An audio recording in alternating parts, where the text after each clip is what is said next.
Di balik keindahan kampus megah Universitas Yale, sebuah tragedi mengerikan terjadi. Kisah ini tentang seorang mahasiswa doktoral berbakat, Annie Lee, yang hidupnya berakhir secara tragis hanya beberapa hari sebelum pernikahannya. Apa yang sebenarnya terjadi di laboratorium universitas ini?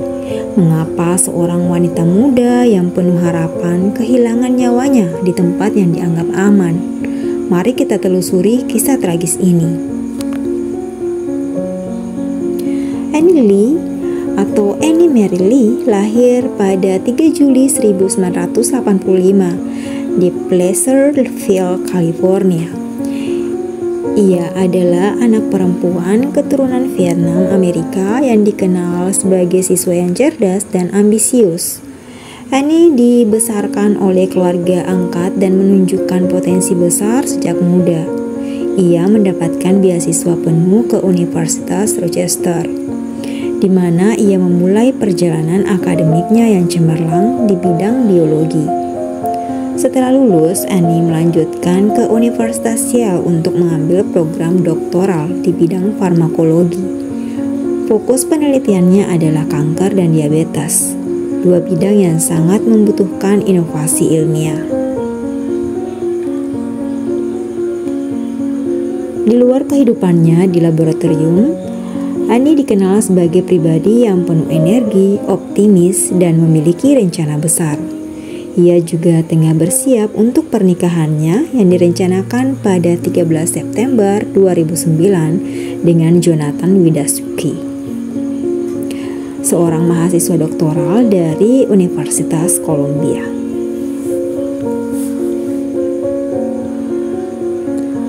Pada 8 September 2009, Annie terlihat untuk terakhir kalinya memasuki gedung laboratorium penelitian di 10 Amistad Street, New Haven, Connecticut. Kamera pengawas menunjukkan bahwa ia tidak pernah keluar dari gedung tersebut. Ketika dia tidak muncul untuk rapat dan gagal untuk dihubungi, kekhawatiran pun mulai muncul. Awalnya rekan-rekannya mengira Annie mungkin sibuk mempersiapkan pernikahan. Namun ketika tunangannya, keluarganya, dan teman-temannya tidak dapat menghubunginya, laporan orang hilang pun diajukan ke kepolisian. Polisi mulai melakukan pencarian intensif di dalam gedung laboratorium. Gedung tersebut memiliki sistem keamanan ketat, termasuk kartu akses dan kamera pengawas di setiap pintu masuk.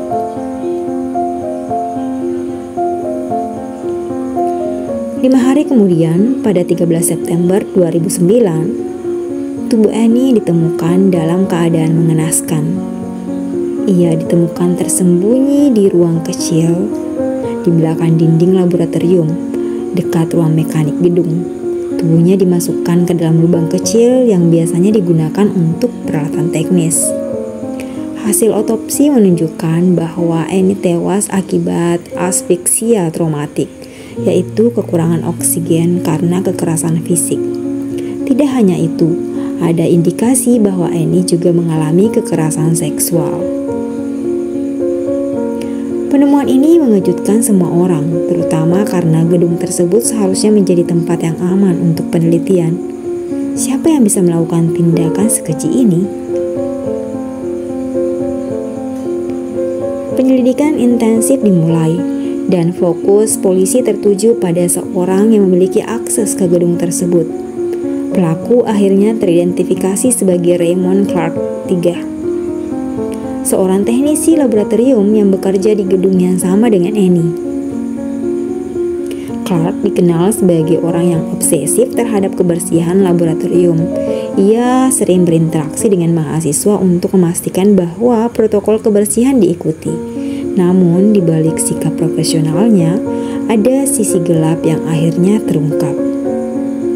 Polisi menemukan bukti DNA yang menghubungkan Clark dengan tubuh Annie.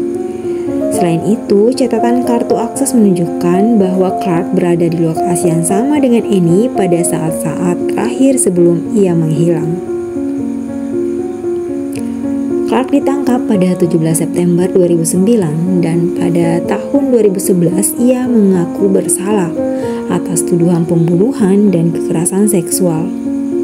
Sebagai bagian dari perjanjian, ia dijatuhi hukuman penjara selama 44 tahun tanpa kemungkinan pembebasan bersyarat.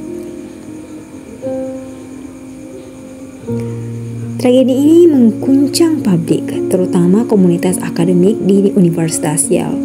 Banyak orang bertanya-tanya, bagaimana mungkin insiden seperti ini bisa terjadi di lingkungan dengan pengamanan ketat. Keluarga dan teman-teman Annie mengingatnya sebagai wanita yang penuh semangat, cinta, dan harapan. Mereka berjuang untuk memastikan bahwa kisahnya tidak dilupakan. Universitas Yale juga memperketat protokol keamanan setelah kasus ini, termasuk peningkatan pengawasan di gedung laboratorium dan peralatan tambahan untuk staf. Kematian Annie Lee adalah pengingat bahwa kejahatan dapat terjadi di mana saja, bahkan di tempat yang seharusnya aman. Namun, warisan Annie tetap hidup melalui karya ilmiahnya dan ingatan indah yang dia tinggalkan. Semoga kisah ini mengingatkan kita semua untuk selalu menjaga satu sama lain dan menciptakan lingkungan yang lebih aman bagi semua orang. Terima kasih telah menonton video ini. Jangan lupa untuk like, subscribe, dan komen yang sopan, serta membagikan cerita ini agar lebih banyak orang yang tahu tentang Annie Lee. Sampai jumpa di video selanjutnya. Assalamualaikum warahmatullahi wabarakatuh.